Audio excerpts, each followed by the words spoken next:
particularly IMT, the Building Innovation Hub, and Lindsay Falaska, for partnering with us on this event. I feel like this event has actually been a long time in the making, and we appreciate your partnership and joining us here to help talk about and launch the Building Innovation Hub, as well as the critical topic of health and wellness and nexus of energy performance. I'd like to thank our speakers for taking the time to prepare and come out today. I know December can be really busy, so we appreciate all of the time and preparations as well. This is our last event for NCR community for 2020, so thank you to the audience for joining us here. We hope it's going to be an exciting discussion. Next slide, please. As this event is co-hosted by NCR and the Building Innovation Hub, we're pleased to present the video. We'll also be recording the session and sharing it later on. A few housekeeping notes before we proceed further. During the session, please enter your questions into the Q&A box, and they will be asked in the order that are received afterward. If you enter in something to the chat window, we can also ask that to the panelists after as well. Once the presentation concludes, Lindsay and I will help moderate those questions from the audience. We will be showing a video, so please ensure that your computer is set to, your audio settings is set to computer audio for WebEx. We found that some folks occasionally have difficulty hearing the audio for the video if they are using the call-in line. And it is being recorded, and we will be sharing that shortly thereafter. Next slide, please. I always like to take a moment to thank our annual partners who make our works possible at the USGBC National Capital Region Community. If you'd like to see your logo here on this slide, please let me know, and we can certainly work something out afterwards. We always take a moment to take a look at the upcoming events. We've got some from both Hub and NCR here. Actually, the very first one coming up next week, Better Buildings, Better Lives, is our Big South Annual Regional Conference for USGBC. 3 days worth of education and paneling there. The day afterward, December 9th, there's a multifamily housing event with the Building Innovation Hub and DCBIA, the Eye on Long-Term Recovery. I'm going to try and tune into that one as well. Very hot topic. Finally, we have our last event for USGBC Maryland on October 14th, taking a look at the I2CC implementation. And on December 16th, this is something that we've promoted publicly, but because we have a lot of friends and family here today on the call, we have our virtual year-end community celebration. It's going to be an online fun networking opportunity. If you're interested in attending that, please just chat me in the chat window and we can provide the login information for that. So with that, we are going to start kicking off the panel presentations with a few remarks and discussions. First, let me take a second to go through the learning objectives. Very excited to hear more about the new Building Innovation Hub and how it can help prepare for the district's building energy performance standards. Also looking forward to hearing more about that. Hoping to give our attendees some additional familiarity with the BEPS timeline and key milestones that are going to affect building design, construction, and operations. Understanding the critical question, I think we've touched on this at least quarterly for NCR, how green building strategies around IEQ and occupant health can support COVID-19 recovery while not comprising building energy use. Question on top of everybody's mind these days. And how can we better understand design and construction teams and operation teams, how they can work together to make collaborative decisions that improve building performance. Very critical nexus there. We have, thank you, next slide please. We have what I like to think of as a bit of a rock star cast of panelists here today, familiar faces within not just the USGBC community, but the building community, probably around the country.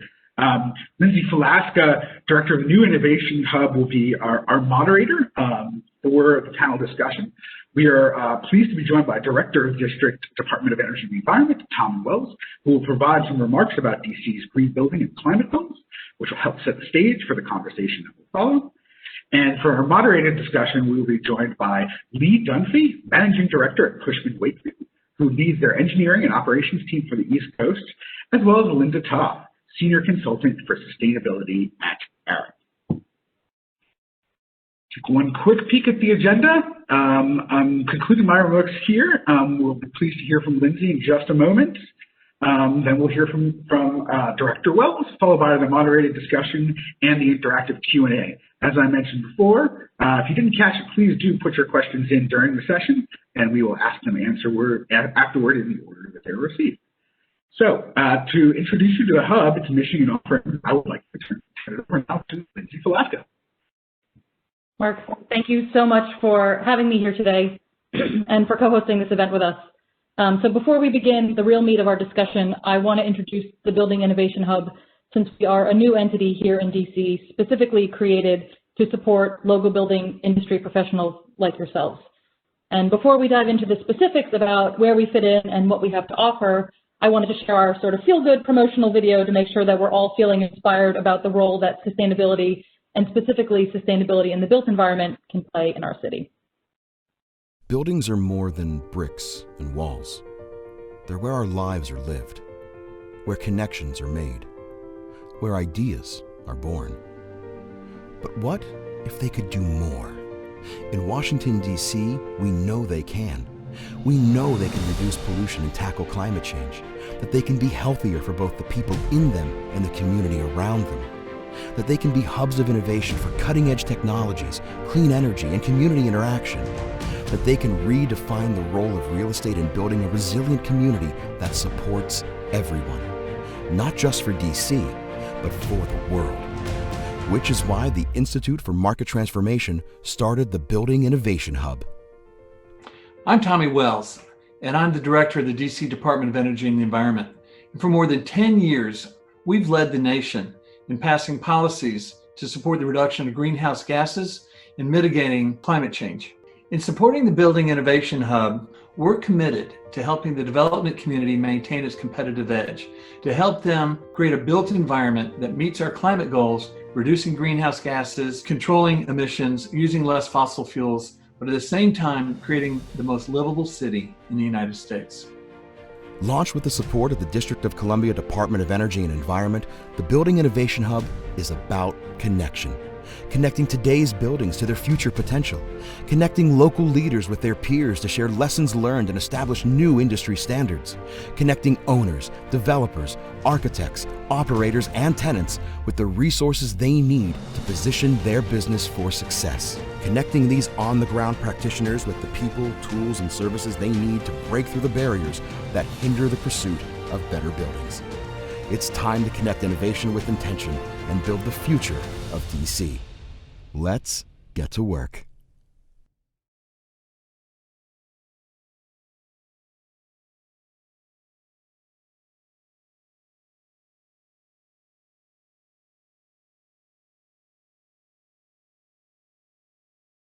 All right, well, I did hear from one person that there was some trouble viewing the video. So for those of you that were not able to watch that feel-good, warm, fuzzy on the inside kind of video about our mission, it is available on YouTube and can help you get through the dark days of winter. So we'll send out a link after the presentation. So thank you for your patience if you were not able to do it.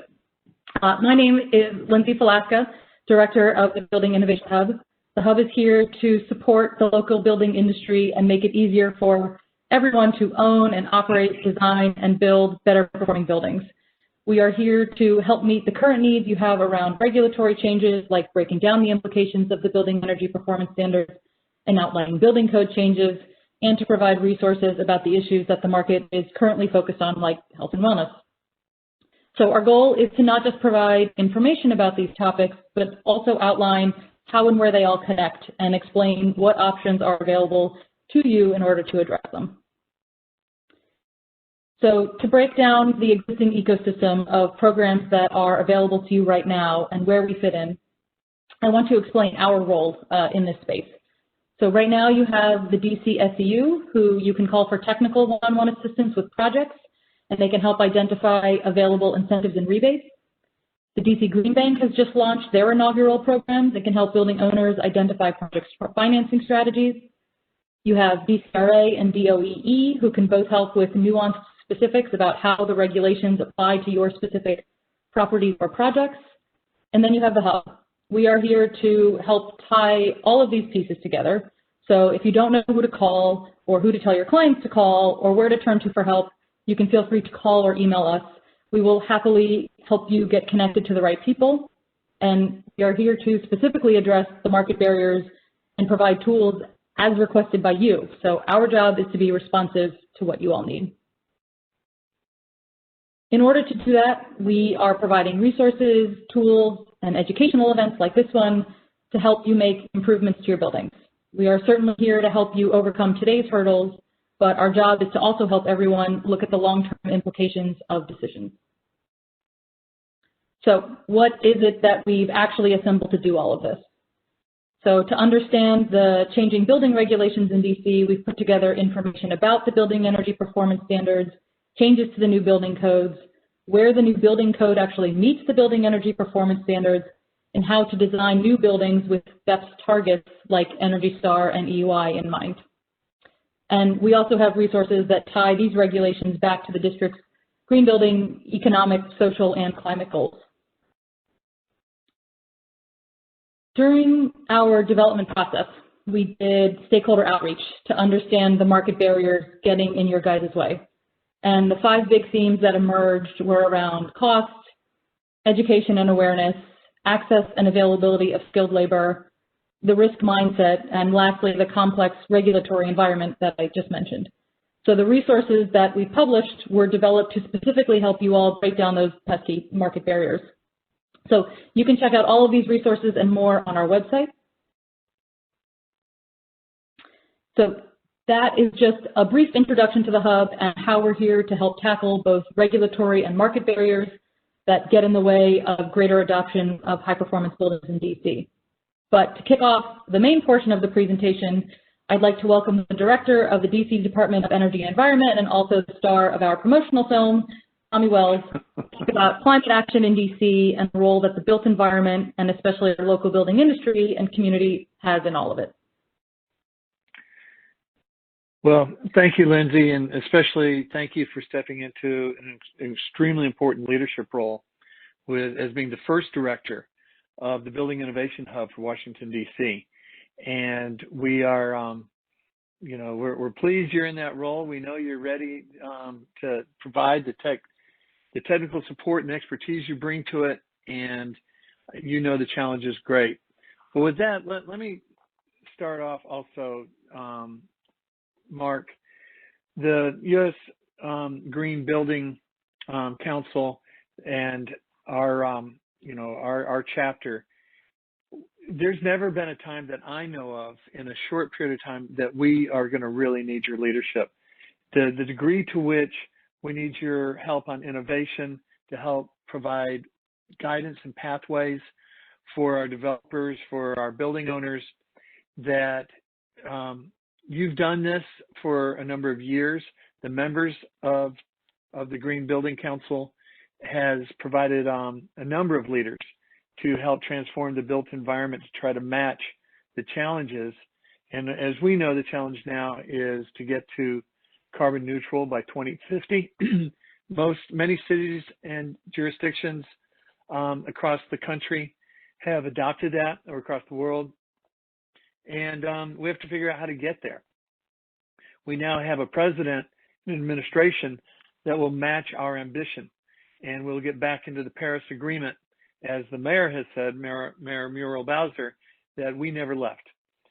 So we've passed the very first building energy performance standards in the nation, and we recognize that it's a major step. And it will require a lot from the built environment and the building environment, the buildings yet to be built. And there's going to have to be an understanding of the pathways and supports of how to meet these goals. And we're going to probably have to, in some ways, accelerate these goals. And so this is going to be very difficult during a pandemic. We already have the issue of equity with how do we transform, repurpose, rebuild, and renovate the multifamily buildings for affordable housing, which do not generate a lot of income for servicing new capital debt. How do we help them to meet the goals without exempting them? And that's going to be a challenge. And as Lindsay went over, we've created a green bank. We have the sustainable energy utility. We've got PACE. We've got Solar for All. We have a number of programs that are designed to help our low income and moderate income buildings and building owners, but we're going to still have to figure this out, especially again during a pandemic when the city has probably the highest vacancy rate that it's had in history. And we're losing between a quarter and 1/3 of all of our restaurant tenants. That we have challenges that we have not had certainly in our lifetimes, but yet the challenge is also to mitigate climate change in an era where we also know that the most vulnerable residents in DC to climate change are low-income residents. They're the ones least likely to have a credit card and bank accounts so that if their neighborhoods flood, as we predict they will, as we have long periods of heat, as we know we're already starting to have, that we have to try to be sure that we keep our residents safe and that they have the resiliency that we expect for ourselves, but that is equitably shared across the city. And so we have a lot of work to do. And I believe that this is not just like going on an energy diet. This is not, I don't foresee brownouts, blackouts, things like that. What I see is a smarter, more nimble, better environment to live in. And that what we do over the next 10, 20, 30 years will create a much better habitat within our buildings, outside our buildings, for nature and beyond. We already know things like what's the magic of trees. When you have neighborhoods with a lot of trees, they're cooler, they have less crime, they have generally higher incomes, there's better mental health. That's a symbol of what is possible as we make our buildings more interactive with the environment that they're in. For too often, we've built buildings that are not interactive with the environment that they're in. It's just, we see that with shopping malls across the country, that you just take one design, you can plop it down anywhere. What we're having to do now is be smarter about adapting and building to the climate that we're in, the climate that we're generating, but also with the goals and ideals that that we've discovered can be part of urban areas. We're rewilding streams. We're having nature return to the city. We're, one of the best examples is that it used to be that you call animal control if you find a bat in in your eaves. Now you're more likely to call my agency, DOEE, and ask how can you get a bat box so that you can reduce the amount of mosquitoes in your yard and neighborhood, and that you house bats on the side of your house rather than the other. We're planting our roofs, whether they're edible or not edible. We're planting our roofs. We're also redesigning what we do around our buildings. I know that at DOEE, we've redesigned it to where we're planting milkweed. And I can be in a meeting back when we were in the building and watch a monarch butterfly fly by while we're in the meeting, which is profound, obviously, that we're in a city and we're helping to manage and support the monarch butterfly in our city. So we know that we can blend nature, that we ought to blend nature with our buildings. We know that it makes us healthier. And we also know that how we build things is the conversation that we have with the users of our buildings. If we just build bioswales to retain water and plant indigenous plants without putting benches or tables around those areas, we're just saying that we're going to find a place for nature, but there's not a place for you to sit. We want people to start interacting more outside. We, inside a building, how does that building interact with the outside environment? Do we just put up signs and posters? If you're a tenant CVS or something, do you just put posters on your windows, or do you leave your windows in a way that you can see outside so that there's a more biophilic experience to customers and to your employees? That's the kind of things that we're looking at. And then you're harvesting light and you're using, what nature gives us to help make our buildings habitable, even inside of buildings. When you walk into my building in Noma, you can't find the stairs, but there's at least 6 elevators available. How do we get people to think about that first flight and possibly the second flight? Take the stairs. It's healthier. It uses less energy. How do we do that, and how we build, and what's the message that we send when we hide our stairs and you only see the elevator when you walk in? These are small things, but they translate into probably the greatest opportunity we have for cutting our electric or energy usage, and that is through our choices. So if we have a choice to take the stairs, if we have a choice to take a meeting outside, if we have a choice to lower the temperature, turn off the lights, save water, the choices that we make, if we do that collectively, will have as much impact as some of the newfangled types of devices that we're all learning about, whether it's geothermal off the sewer system or lights that manage themselves to keep a constant light as they harvest sunlight from outside a building. Things like that, that it's really, how do we support demand energy response? How do we support the things to where it's our personal decisions and personal control of how much we generate in terms of energy usage, and then even in terms of how we manage our waste. The choices that we make around packaging, around single use, kinds of what do we make available to our employees, to our residents, that's we're continuing to make progress on that area where we phased out styrofoam. We are saying that takeout, you take out plates and such are going to have to, they have to be compostable. We're making those changes and we're supporting personal choices. And as the author of the 5-cent fee or tax, whatever you want to call it, on single-use disposable plastic bags, the purpose of that at the time was to get into your head and not into your pocket. Now, it turns out that 5 cents will cause between 65 and 70% of us to go back or remember to bring our reusable bags. The idea was to affect behavior, to make good choices. I will say that it generates a constant amount of about $2 million a year that I never realized as the director of DOEE I'd get to spend it, but it's we made good investments with it. So we have a lot of work to do, and you know, the reason that DC was selected as the first in the world LEED Platinum city again in the world is not because of DOEE and not because of one group or another.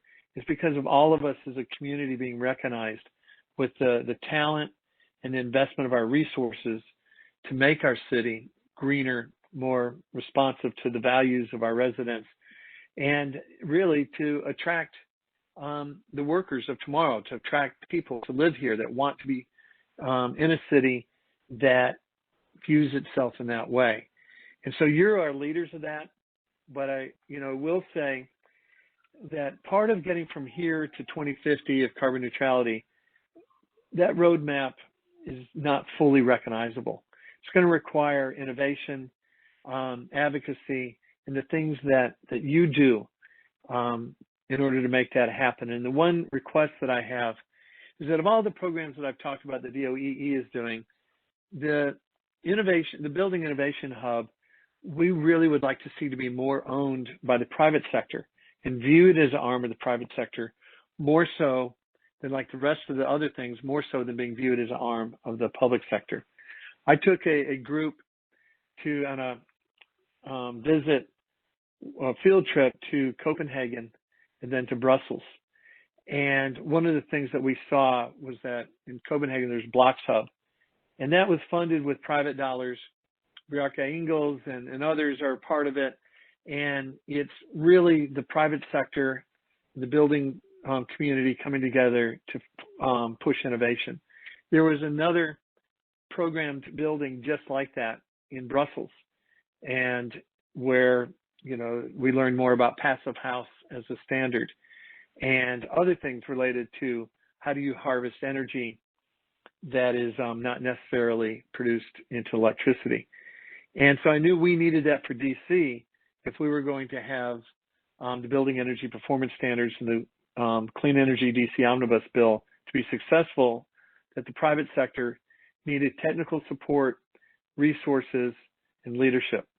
And that's why we created, and we didn't wait for private investment. We just said we're going to fund it right out, and hopefully it will become independent like they are in other places. But we need you to help provide ownership of that in the private sector. That the Green Building Council and certainly BIA and other groups, that this is your tool for meeting or helping to meet the goals that are being set out. And so the Building Energy Performance Standards have been put out. They've been out for notice and comment. They're being adopted, and we're moving forward. And I know it's a scary time through the pandemic and through the economic challenges that we're in, but together, I believe that we have a duty and a responsibility to meet the challenge of climate change, both in mitigating it, providing leadership to the rest of our country, and also for resiliency to protect our residents and future residents from what we know is coming and what's already happening due to a changed climate. So thank you for this. Thank you to our panelists. I'm excited for the learning that we're continuing to share going forward. And I'm incredibly proud to be part of this community, because we're not just doing it for DC, we're doing it, for the country and possibly for the world. But thank you for your leadership. Thank you, Director Wells, for sharing what the district is doing to tackle climate change. And I think the thing that I often forget is how expansive your guys' role is, like looking at everything from styrofoam to bats to green roofs. And so it's a nice reminder to understand sort of the full breadth of the work and what you guys are looking at, and frankly the interconnectivity of it all. So I really appreciate it, and of course your support for the hub, as I'm sure the industry will also appreciate a lot of the resources and stuff that we're putting out to help navigate some of this stuff. So even though the building industry right now is rightly focused on addressing the current pandemic, we know that as sustainability professionals, our goal is to make sure that we and our teammates and our consultants and our clients are thinking in this longer term, are looking at these carbon neutrality goals for 2050 and are taking the long view. And we want people to understand how the decisions that are being made today are having long-term ramifications. So we're pushing hard for this type of long view thinking. I mean, as sustainability professionals, that's always what we're pushing for, is this long view look. But the first compliance cycle of the Building Energy Performance Standards starts on January 1st. So it requires all buildings in the district over 50,000 square feet to meet minimum energy performance levels. So if people are diving in and evaluating how their building systems are being designed or performing from a health perspective, we want to make sure that they're also thinking about energy performance at the same time. So that is why I'm excited to be having this discussion with our panelists to talk through how they're approaching the current crisis while recognizing it as an opportunity to think about how buildings are being designed and operated from an overall performance perspective too. So to have that discussion, I am joined here today by Lee Dunby, Managing Director at Cushman & Wakefield, who leads their engineering and operations team for the East Coast, and by Linda Toth, Senior Consultant for Sustainability at Arup. They both bring their engineering perspective, one from the design side and one from the operations side. So with that, we will kick off the panel discussion. So the reason we're here today is to talk through what DC building industry professionals are doing to help our community endure and bounce back from COVID-19 safely, while also setting up their buildings and projects for long-term success. So first things first, Lee, from an operations perspective, and Linda, from a design perspective, what changes are you guys seeing during this time of disrupted occupancy? What has been your biggest surprise and biggest lesson learned? I'll jump into that one first, if that's okay. I think from obviously buildings use less energy, right? I mean, we saw some pretty interesting information. I'd say if you looked at an average, it's probably in the 20 to 25% reduction And then we saw some overachievers that greater than 40% reduction, and some other folks that were 10% or less. So it really came down to building design and how the building was being used. So was it mostly vacant, or we're seeing a lot of critical staff or essential personnel working in buildings, and even though there's only a handful of people, let's say, on each floor, it still needs to be operated normally. So it was rather interesting information. It was a balance between the COVID best practices that were coming out from ASHRAE and other organizations about how to react to this, increasing outside air, extending run times and all those, and the expected energy savings. I mean, our clients are looking for, hey, it's a tough time right now, and anything we can save in energy is great. So trying to balance that all out was a bit of a challenge, but it's something that we rolled our sleeves up quickly, really led the industry on coming up with some of those ideas and best practices around that.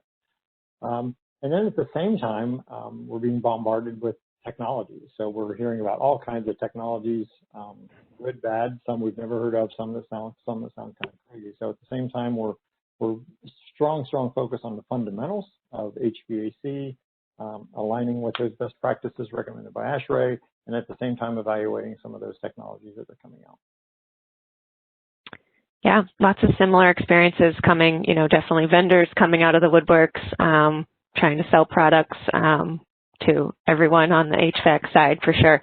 But on the design side, we were obviously able to see projects that were already in design or construction mobilize a little bit quicker than building owners that were trying to balance, how long they might be shut down for and gauging the length of time that was available. So those ones were trickier, but it was really great to see these building owners that were in design really think strategically about where funding for these interventions could come from. And a lot of the wellness side of it, they were able to pull from operational budgets rather than their first fixed bucket for design, and really think long-term about how they're going to be operating this building and pull from those budgets rather than trying to have to argue against a maybe more fixed construction budget that was already in place. So a lot of projects that were either looking at, the well standards or the well health and safety that came out were able to use that science-backed research to help them justify different shifting of these buckets of money. So that was really great to see. And we also really, our mechanical engineers, I don't think have ever gotten as much face time with their clients as they have in the past 11 months now. It was what meets code, what gets us the most lead points, what gets us the best energy efficiency. But now it's really, what is the difference between a MERV 13 and a MERV 13 filter, and what does that mean? Who can experience it? What is the actual experience for the occupants? When it's a building owner and operator, especially when they're leasing spaces, I'm very concerned about what people will be able to tell in the building and what they're going to experience, how they're going to feel safety-wise, when touch was a big part of it too, how much people were going to have touchless options in the building to get safely between entry and where they were trying to go. So there was a lot of factors centering around, walk me through what is going to be entering the building, getting to my space, staying there for a certain amount of time, and how can we make them feel okay with it? And then as we kind of halfway through, right, when we kind of realized that this was going to be maybe longer term than some people were really planning for in the beginning, then we really started to see the projects really dive in and say, okay, we have time, we need to really invest and do this and move forward with the best strategies for our occupants. But I would say energy efficiency was not on the table too much in those conversations early on. But now that we have a little bit longer time to wrap our heads around it, it's becoming more holistic and we can balance those. It makes a lot of sense that sort of now we realize we're in this for the long term, or we're in this sort of scenario for a while now, that we can take a little bit of a longer viewpoint. So Linda, you hinted at this by talking about filtration, but I'm curious about what kind of strategies you guys are putting in place as DC creeps towards reopening. So yeah. Go ahead. So we had a couple buildings, kind of add on to do well certification, which was really great. Again, the science-backed research that already supports all that is fantastic and helps sell the story when, you know, ASHRAE was doing a great job of putting out their guidance and updating it as they could throughout the pandemic. CDC is doing the same thing. So balancing what was already existing and kind of industry standard around health and wellness with the new guidance coming out, because a lot of what the standards are built for and a lot of what things are tested for are for more bacterial and antibacterial. And of course, we're dealing with a virus these days. So making decisions around one specific pandemic is a little bit short-sighted, and we want to make sure that, you know, the next, hopefully not, but, you know, if the next pandemic is waterborne, we want to make sure we're setting up for success for the long term of a 30-plus year building. I'll tag onto that a little bit and just say, you know, from an operations perspective, I love how the fundamentals of HVAC got pushed to the forefront. I mean, it often gets hidden in the background, and we're only hoping that someone asks us about it, ask about ventilation rates or filtration. And a lot of that stuff, honestly, gets value engineered out. So when you talk about using a better quality filter, really understanding ventilation rates, and then the fundamentals of commissioning and balancing the system after it's built, often gets weaned down a bit. So to bring that back to the forefront and really the importance, you can build the best system in the world, but if it's not set up and commissioned and delivered properly, then it's not going to perform well, and the health and wellness associated with it may not be there as well. So it's a good thing. If you had to look for a silver lining, that might be one of them, but yeah, that's a big plus. I will just add a little caveat. Most of the work we're doing are in commercial office buildings. In our climate in DC, obviously, we don't have many office buildings that are mixed mode and have availability of windows that can open like more of our multifamily units do. So most of what I'm referencing are the office space here. No, it makes a lot of sense. So to your point, Lee, about the importance of commissioning and looking at how these systems are actually performing. I mean, all of these things we're talking about are from a health and wellness perspective, but of course tie into building performance. So how have you both looked at addressing health and wellness strategies alongside considerations around energy consumption? How do you balance the need for both, given that our current situation and the regulatory requirements on building performance could potentially be in conflict, right? Occupants are demanding health, new regulation is demanding energy efficiency. How are you guys looking at balancing both of those things? So right now, during the pandemic, it's a little bit easier. So we're still seeing savings in energy consumption, but we have thought about not only currently, but what are we going to do when more of the workforce comes back, right? So it's forced us really. So if we have to ventilate at higher rates, we're going to use more energy. So it does bring to the forefront some technologies like energy recovery units. One of my favorite technologies is real-time IAQ monitoring out in the space. So now you're kind of validating ventilation, and maybe you don't have to quite overventilate as much as you could because now you're validating it out at the point of use.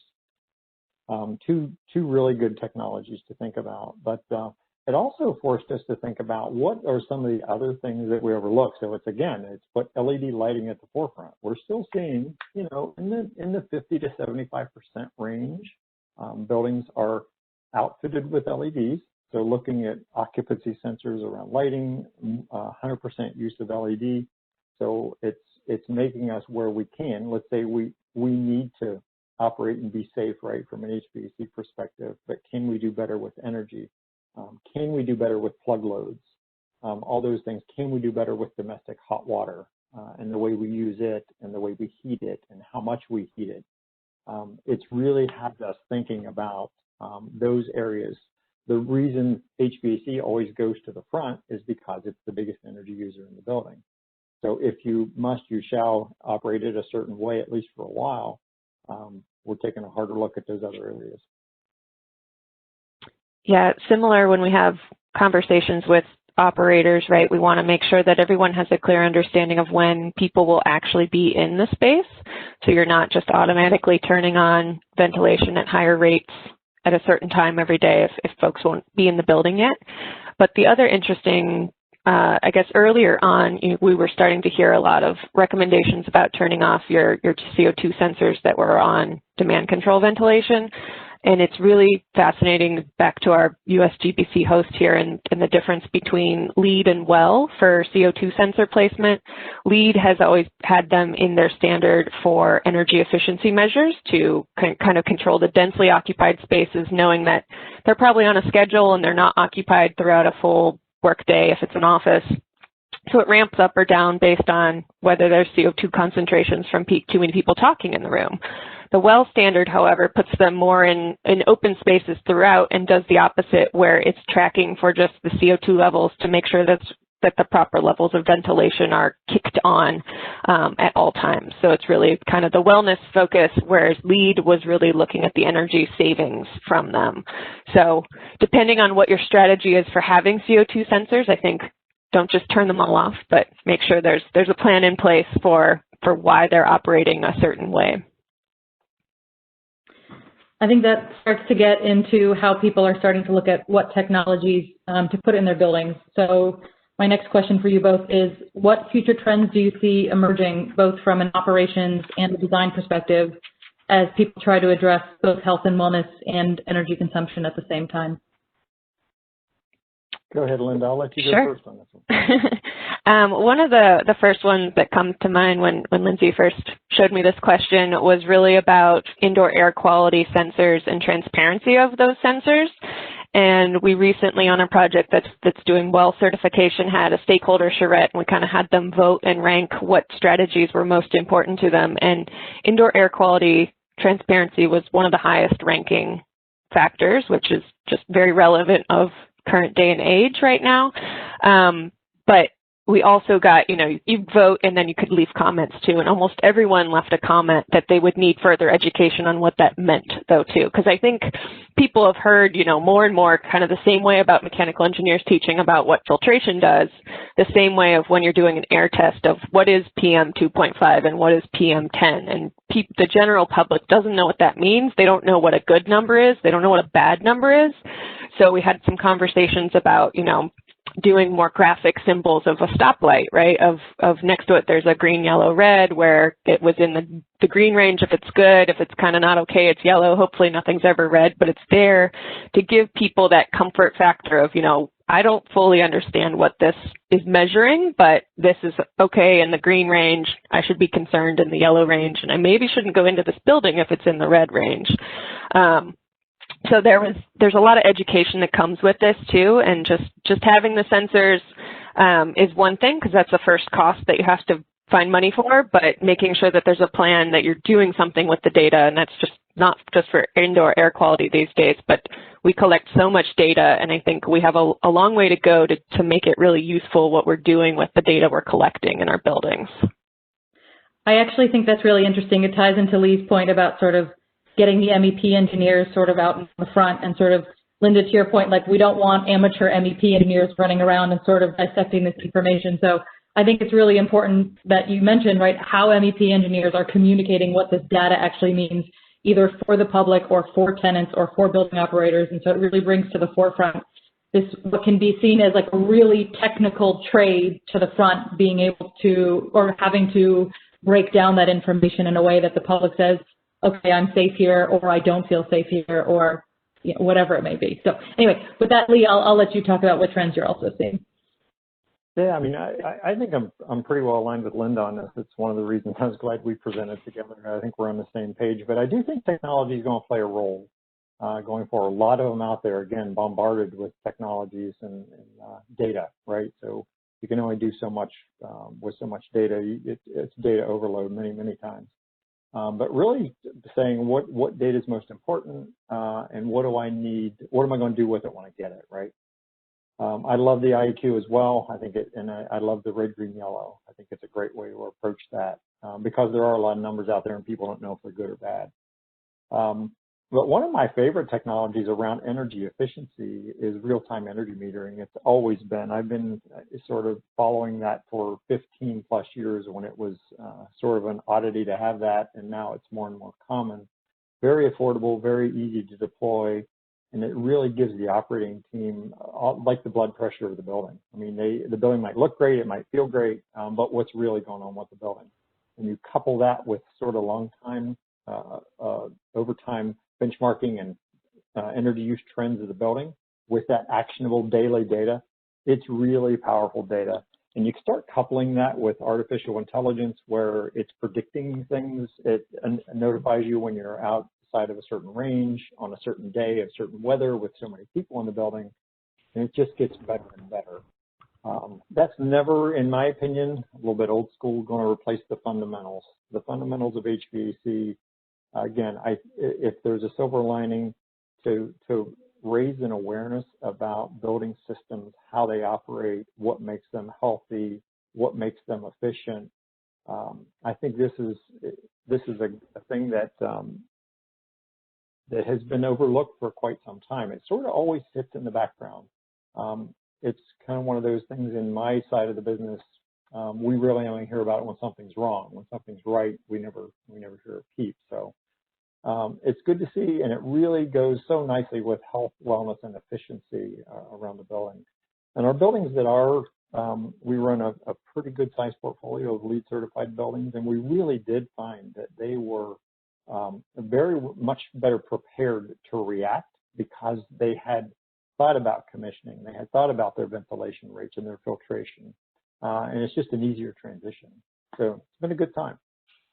Yeah, I'll jump on to Lee's comment about energy meters too. We recently, have been doing some studies on DC stretch goals around net zero energy. And one of the things we come back to with most building owners, if they're going to be leasing spaces, is that they really have to have the tenants have ownership for their energy use, requiring end-use meters for each tenant space, because it's one of those out of sight, out of mind, right? If you're not getting the bill that shows what your impact is, you're not going to be able to make any habit changes that are going to influence that for the better. So definitely agree that end-use energy metering and connectivity in with smart buildings and BMS systems and working closely with those vendors between mechanical design and whoever you're using for your smart building integration with BMS systems, whether it's a retrofit or new construction, is happening on projects. And it's really exciting to see all the flexibility that's available, but also can make that a little bit challenging for the building owners to know what the best choice is when they're upgrading these systems or selecting the systems. So really doing some clear goal setting workshops have been helpful to make sure that the owner feels comfortable with what they're selecting. I think part of too of what you just hit on and what came up as part of the prep for this call, which I think is interesting, is sort of this disconnect between all of the stakeholders, right? The handoff between design to operator to tenant, and sort of how we're actually starting to link all the different stakeholders together, which we know has to happen for in sustainability in general, but especially during today's pandemic.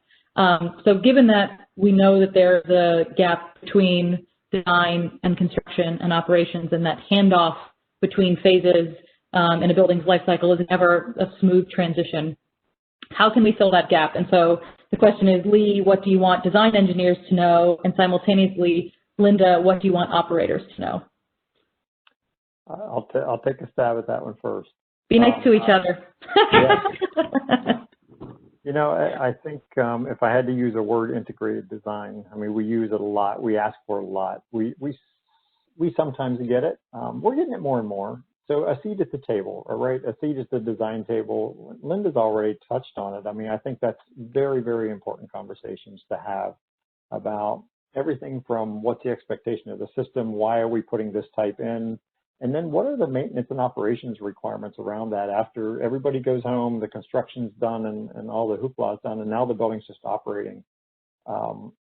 What kind of maintenance requirements are going to be around that system? What do I need to think about? What kind of training needs, specialized training needs might be needed for the staff?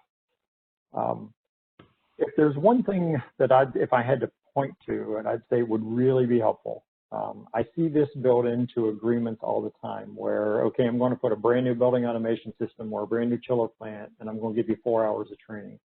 And so they fill their contractual obligation, and the property team gets 4 hours of training. I think that should look more like, and it's going to cost money, right? So it costs more. You don't want it to get value engineered out. But that should look more like, I'm going to give you 4 4-hour training sessions over the first quarter of operation. And then possibly, if you, let's say the building opens or a new system comes online in the wintertime, I'm going to give you 2 in the winter and 2 in the summer. I want to show you my design intent. I want to make sure you understand it. I want the controls contractor at the table, and I want the operating team at the table. And I think that little bit of effort right there would go a long, long way, because I get to see a lot of buildings across the country. That's the single biggest deficit I see in building operating teams, is it was never handed off properly. A lot of times there is documentation, but it's kind of buried in a large thick binder that no one ever took the time to look at. So that's my take on that. Yeah, agree with all of that. And I think Lee touched on a little bit of this maybe in the first question, but commissioning of the space, if it happens after occupancy, it's a pretty light touch, and it's industry standard for the actual design engineer to not be part of that. Most of the time it's intentionally a third-party commissioning agent to bring a clear view of reviewing the design drawings. So it would be wonderful to see the industry kind of buy into this long-term operations and want the design team to have more buy-in and ownership of the operations of the building for the first year, for the first 2 years, whatever it is. Again, there's obviously costs and fees associated with that. The other way I see that kind of contributing to better buildings overall is in the commercial office space, especially when we're designing core and shell base buildings. Our energy modeling efforts are very good at, we can show what the increase in ventilation can do to energy performance, but we take gross assumptions in those tenant spaces, which I think is what Lindsay was alluding to before, of putting all the pieces together. So even if, now that DC has a transparency map with all the Energy Star scores, we can go back and look at a building we designed the base building for and say, oh, that doesn't quite align with what our energy model said, but they just must have a tenant that's using way more energy than what the baseline said we should use. So it's really easy for us to take the easy way out and say, it's like, oh, it's not our fault. We just had to use baselines. We didn't know. So I think it would be great for this community or our industry as a whole to think a little bit more creatively about how we could take ownership of core and shell buildings when they're fully occupied under our wing a little bit better, to make sure they're operating as the base building is intended, and making sure that all the other design teams that had a touch on it understand the intent and are following that to make sure that nothing's being put at different settings to mess that up. What I think is sort of fascinating about this is it's the need to both extend the design team contract to get into commissioning and even bring on the operators earlier, right? There just needs to be, frankly, what it sounds like, a much longer overlap period, so that the handoff is not just a sort of handshake and done, or to Lee's point, 1 4-hour training and then we part ways, but that there is more of an ongoing relationship to sort of understand what both parties need. So that was my last formal question. So I have one question that I wrote down while you guys were talking, and I see that we have one question already in the Q&A. So if anyone else has questions, feel free to start putting them in the Q&A or the chat, and we will start reading them. But my question goes to what you guys were talking about. For Lee specifically, you were talking about, I think actually both of you were, about the need to understand and use all of the data that's given to you. And so the training needs to understand how to use the system. So what do you think is needed to help people be able to use the data better? Is there trainings? Are there services? How can we make sure that when people are presented with what will inevitably be a lot of data, given that the whole industry is moving to sort of this automation and Internet of Things and artificial intelligence, how can we make sure that people are actually trained to use the data correctly? I can jump in a little bit from the way I look at that on the operational side. It was someone at an IFMA presentation talking one time that I loved her comment about that it's difficult sometimes in new construction and design to know who the building operator is really going to be when you're having these really important conversations in the beginning of design. But she looks at it like speed dating. She wants the right building operator matched with the right building. If it's a super complex building with the most advanced options in their BMS system, she wants to make sure that she has someone assigned that is willing to take on that challenge, is somebody that wants to be continually learning what the latest and greatest technology and upgrades are that are available, not somebody that wants, the more simplistic or, can figure out a way to just make it work. which likely would be changing intended settings on that. So I think personalities are really important on this too. If you have a building that's going to be collecting data, you need to make sure that you're assigning someone that wants to actually work with data. I think the question is referencing passive house, which is kind of leaning towards the less is more school of thought. And if your building operator is more like that, try and match them with a building that's like that. So I think the data is one thing, but our personalities definitely have a wide range that fit within that. I agree. I'll tag on to that. I agree with 100%. I think matching the skill set with the building. I mean, it's pretty clear to us when we see a skill set that's matched and a passion with the operating team that's matched with the building technology.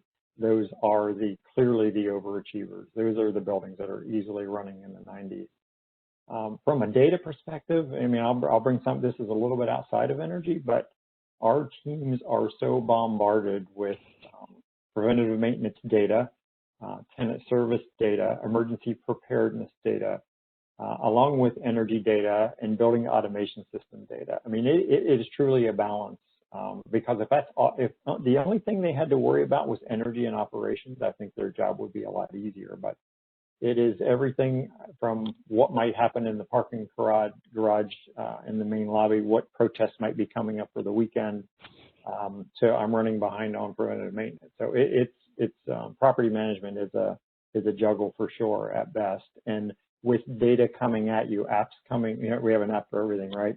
With all that data coming through multiple locations, it can be a challenge. It can be a challenge to keep up with it, but it's kind of cool that energy gravitates this way to the top because it's one of the larger cost items for a commercial building. So that's one thing that keeps it at the forefront. So. Yeah, makes a lot of sense. So the first question that has come in through the Q&A is from Matt Haywood. What do you think the role of passive house buildings can be as we try to accommodate the building energy performance standard requirements alongside the health and wellness needs of the occupants? I can jump in on that one. Passive house is pretty difficult in our climate, but the air tightness obviously comes with concerns these days around, what your ventilation levels are, then what the materials are in the space. It's been the other thing I haven't mentioned yet at ARUP, we have internal research that we've been really focusing on MEP research around red list materials and making sure that there's further transparency about the chemicals that go into making the products that are pumping air throughout our buildings or moving water in pipes in our buildings and things like that. The building industry as a whole was largely moved on this effort by the carpet industry first, and it was a very competitive game where, it was actually, I think, at Greenbuild that someone was showing the different transparency documents and what the range of different chemicals and impacts were from different products, and it really forced the manufacturers at the end of that scale that weren't performing as well to reevaluate, and the carpet industry is just leading that. When you look at transparency documents for the building industry, there are tens of thousands, if we're not already in the hundreds of thousands, for Division 9 around finished materials. If you look at fire protection, there's a little bit more because there's stricter standards about the chemicals that can go into fire protection. But when you get into the MEP trades, they are, if you put them in those graphs that kind of put everything into squares or rectangles, you can barely even see M, E, and P on that. So we really think it's important to improve the transparency of materiality when we're talking about things like air tightness in the space of a building when you will be in conditioning seasons for many months of the year in our climate here. Nothing to add to that great answer. But overall, very difficult still, I think, to get passive house for commercial office is a tricky typology for that one. So I've got another question in the Q&A from Jason O'Neill. So this we haven't touched on, so I'm hoping you guys can tackle this. Electric vehicle charging rebates currently seem geared mostly towards the commercial sector and the single-family home residential sector. Do you see increases in support to owners of condos and apartment buildings and renters to support electric vehicles?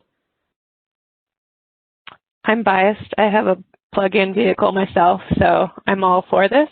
There is currently a bill in place that I believe is on the mayor's desk or about to be, that I think last I heard that council approved it, that multifamily and commercial buildings would be required to provide 20% of the parking spaces to have EV charging. So a little bit different than your question specifically, but I think there are things in place to really move the needle in DC, and the opportunity for building owners to put in EV charging is best as new construction, of course, to save costs, even if they just put in the infrastructure.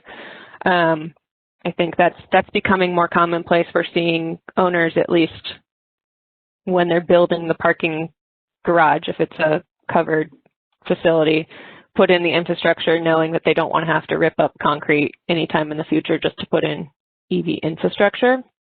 And I would say it's cost competitive, and especially as there's more companies that, you have your fob and you can charge them for the energy that they're using. It's really just the first infrastructure cost that they have to put up front. And I will say, I know that we've got some folks from DOEE on the call, so if any of those folks want to comment more specifically about transportation regulations or support for condos and apartment buildings, feel free to raise your hand or tell USGBC folks if you want to chime in as well. But thank you, Linda. I appreciate the answer. Follow-up for Linda from Jason O'Neill. Do you mean 20% will be EV ready, i.e. electrical infrastructure, or actually have 20% of parking spaces with fully installed and ready charging stations? I won't promise either way, but it's 20% of parking spaces, but I'll look into that. What we can do is we'll find the answer. We'll follow up via email after the fact.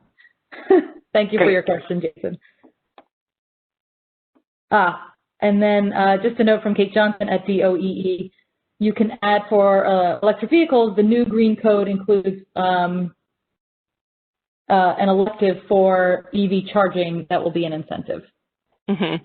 And I don't remember how LEED does it, unfortunately, but I know for Living Building Challenge, if you're going for net zero energy certification, which is one of those stretch codes for Appendix Z in DC, if you have EV charging, it's not included in your building consumption to be net zero over the course of a year. So as long as you have a way to separately meter the energy use, if you have the most popular EV charging station in the neighborhood and it's used 24 hours a day, that's not going to negatively impact your building balancing out to be net zero energy over an annual year.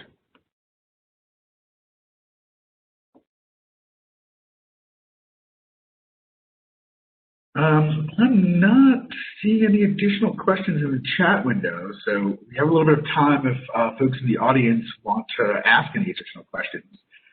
In the meantime, I'll take just a moment to ask at least one or two questions since we have the experts here on the line.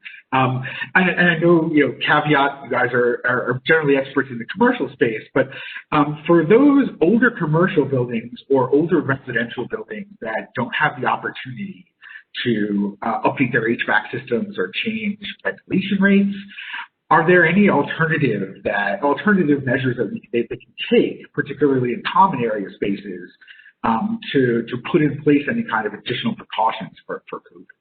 And off the top of my head, UV lights have come up quite a lot. Portable filtration has come up quite a lot. But I'll be honest, I think that there's a ton of confusion among building owners, particularly in the residential space, as to what's appropriate for what spaces. Yeah, we have seen buildings that, most buildings automatically looked at filtration first and maximized whatever level of filtration they could get to without pressure drop issues. The difference between MERV 13 and MERV 14 is often the cutoff point that you can often get for what a typical building is in DC, get to MERV 13. MERV 14 often causes issues with performance and pressure drop. So that's one point, but UVC lighting can be installed either directly on the coils of HVAC within the ducts, either upstream or downstream on the return.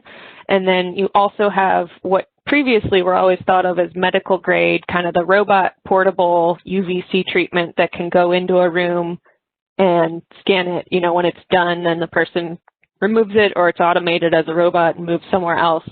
But there are, safety factors around UVC lights and human contact and making sure there's kill switches and proper safety protocols for the operational folks that need to be implementing and keeping track of when those are done procedurally.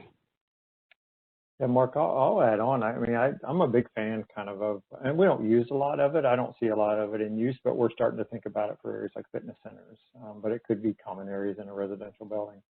But the standalone HEPA filtration with integrated UV light, I think, is a reasonably good solution. They seem to be mobile units. A lot of them, several of them out there. Just wheel them in, plug them in, and at least you have recirculating HEPA filtration, which I think could really make a difference. It so quickly becomes a medical question rather than an engineering question. So that's where we struggle a little bit. But that one seems to make a lot of sense to me. Okay, let's see. I think we had a couple more questions come in.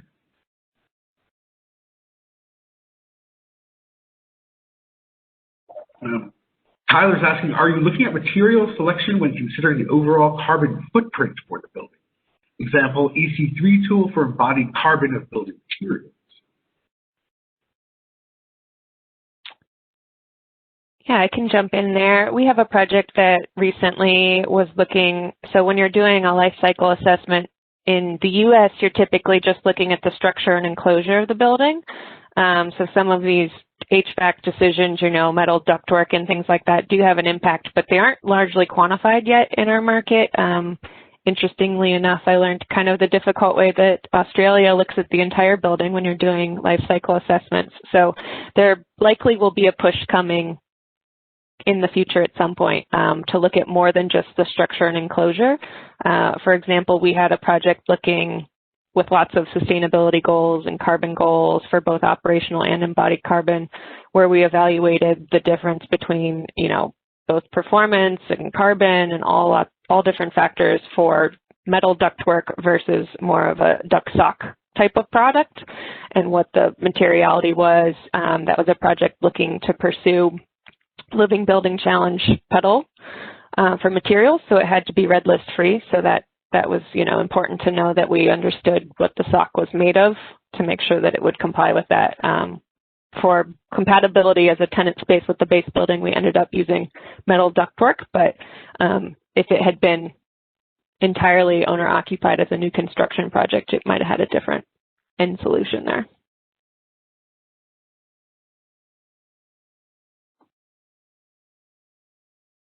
Looks like we have another follow-up question come in regarding UV. What about, quote, far UV equipment for disinfecting surfaces? These are billed as being safe for people to be in the room during use. And then the health portal is designed to disinfect people when walking through it. I've heard of this, but certainly haven't seen one in practice. I mean, our thoughts and position on that is we're really looking for acceptance and endorsement from CDC and ASHRAE on evolving technologies. I think that's a great word. There's a lot of them out there. It's a difficult question to answer from an engineering perspective. So we're really leaning heavily on the industry experts once we get an endorsement, then we can make that recommendation. Yeah, agreed. We haven't seen those really being put in place, but when I heard about the health portal, it kind of reminded me of people's concerns for their own health, of what it's actually doing to your body, similar to when TSA put in the new scanners that people really didn't want to have to go through. So I think there will be a little bit of pushback if even if that does get, CDC or ASHRAE approval that it maybe does help. I think there would be some hesitance from the general population on some of that. Yeah, the long-term health effects and it's just unknown about some of these things, even some of the more popular ones. So it's interesting. Jason O'Neill followed up and said there are 2 portals in DC, including one at Soft House Beer Garden. Might be a little different if it was actually in an office building, but it is interesting to see that at least it's being piloted by someone to see what happens. Yeah, that's fascinating. I didn't know that.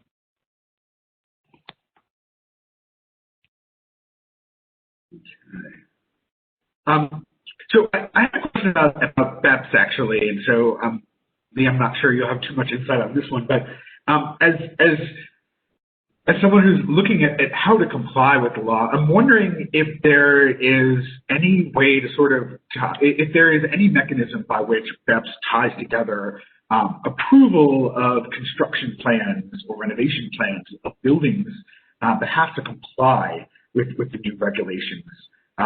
So is there any sort of check on construction applications with an eye towards BEPS compliance? Particularly, I would imagine, existing buildings that have to comply with it. Thinking quickly on that. Beyond, in new construction, the new energy codes are pushing further energy efficiency, and they do, look at your energy modeling that's submitted with your permit if that's required, depending on what you're doing and the level of alteration it would be. So it's kind of different for a retrofit or renovation project. Even if you're over that 50,000 square foot threshold, oftentimes existing buildings are doing, piecemeal parts of the building, so it's not easily able to be put through an energy model unless the client is willing to pay for a full building energy model to assess also the portions of the building that they're not upgrading, which I haven't seen yet, which, would be great for performance in general. But I think as some of these incentives are coming out to try and help support BEPS, that definitely is a way we can talk to building owners where they know they're not in compliance and are, doing these measures can help. I'll at least chime in here at the end and say, this is an important point possibly for everybody to consider is, even with aged equipment, aged HVAC equipment, you can still get a really good performing building. We've seen boiler systems, 40-year-old boiler systems, and 20, 25-year-old chiller systems with the right control package and the right operating team and the right strategies and really the right holistic integrated approach to energy efficiency, partnering with tenants. It's more than just operating. It's really a holistic plan. Be really, really great performers.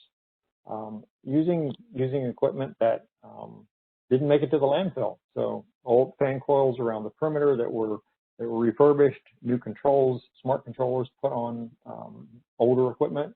So there's a lot of opportunity out there to work with what you have, integrate some new technology into it, some new control strategies, take a really holistic look at efficiency, and be successful. And I would say on the opposite end of that too, there are a lot of new construction buildings that end up missing their design mark and not performing as expected within the first couple years or even first 10 years that they're in operation too. So Lindsay, I think it was Cliff over at IMT that first, confirmed that the age of the building doesn't correlate to the energy performance across the portfolio of buildings in DC. And I think DOEE actually did that study as part of setting the standards to make sure that there didn't need to be separate tranches based on building age. They found that there really was no correlation between building age and performance. Of course, what you find is that there's a correlation between how a system was designed and maintained, not necessarily just the building age. But I think the thing that I've heard colloquially over the last 6 to 8 months is that there has very much been this return to basics. And before everyone starts implementing all these fancy like UV germicidal, really like multi-syllabic technologies into their buildings, people are looking at how can I make the most with what's currently in my building? How can I optimize my current systems?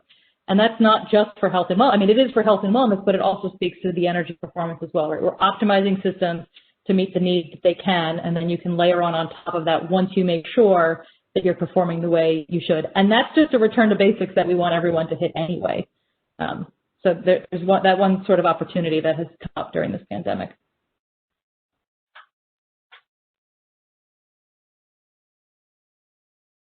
Well, I'm not seeing any other questions come in at the moment, so I think we can go ahead and wrap it up.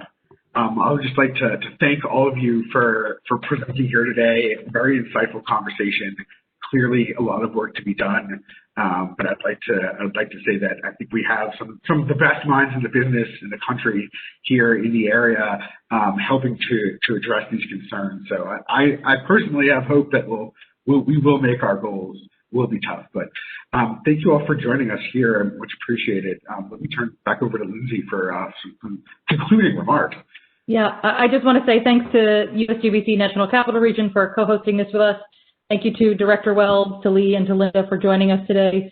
I'd also be remiss if I didn't say that both Linda and Lee have contributed to resources that the Hub has produced.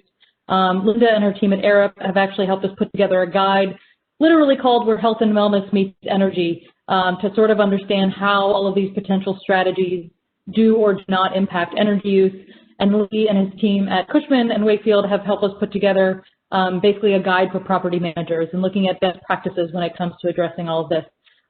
So thank them for their time, for joining us today, for contributing to the resources, and certainly hope that you all will also check out the website and frankly tell us what you need, because that is literally our goal, is to be responsive to that. So thank you for your time today. We really appreciate it and hope to hear from you all soon.